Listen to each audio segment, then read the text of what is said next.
মাইটি অজিতের পেয়ে অবশেষে ব্যাটের রানের দেখা পেলেন শান্ত। ওর 36 বলে 41 রানের ইনিংসে ভর করে 140 রানের পুঁজি পায় বাংলা। এলবিডব্লিউ হবার আগে জাম্পা কামিন্সকে বেশ ভালোভাবে সামলালেন। অধিনায়কের রানে ফেরা কিছুটা হলেও পরের দুই ম্যাচের জন্য স্বস্তির।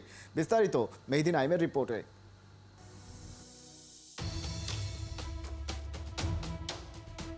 সোশ্যাল মিডিয়ায় ভাইরাল টপিক কে আমার বাবা। বিশ্বকাপে টাইগার ভক্তদের মোস্ট ফ্রিকোয়েন্টলি আস্কড কোশ্চেন, শান্ত কবে রান পাবা? ক্যাপ্টেন কোটায় খেলেন নাকি? হারিকেন জ্বালিয়েও সেই আরাধ্য রান খুঁজে পাচ্ছেন না। এখন জন্ম সনদ দিয়ে খোলো বিকাশ স্টুডেন্ট অ্যাকাউন্ট। নিজের বিকাশ নিজে কর। বাংলার ক্যাপ্টেন অব দ্য শিপ।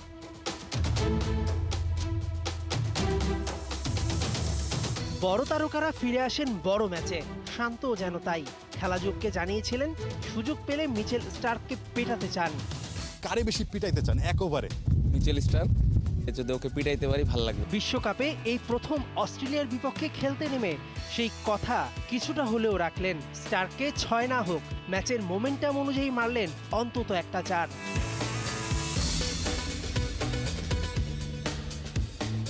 একদিকে কোপায় চলছে আর্জেন্টিনা ম্যাচ, অন্যদিকে সুপার 8-এ অস্ট্রেলিয়ার প্রতিপক্ষ বাংলা।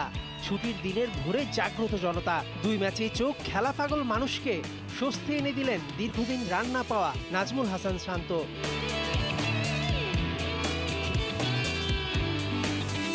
অ্যাডাম জাম্পাকে তো মাঝে উড়িয়ে নয়, গড়িয়েই বাউন্ডারি মেরে বল হারিয়ে ফেললেন শান্ত।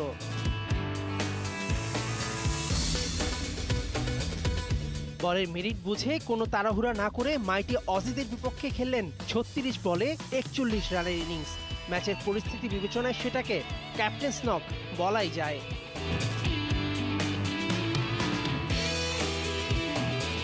জাম্পার বলে এলবিডব্লিউ হলে থামে রাজশাহী এক্সপ্রেস, যদিও ক্যাপ্টেনের রানে ফেরা স্বস্তির বাংলাদেশ টিমের জন্য।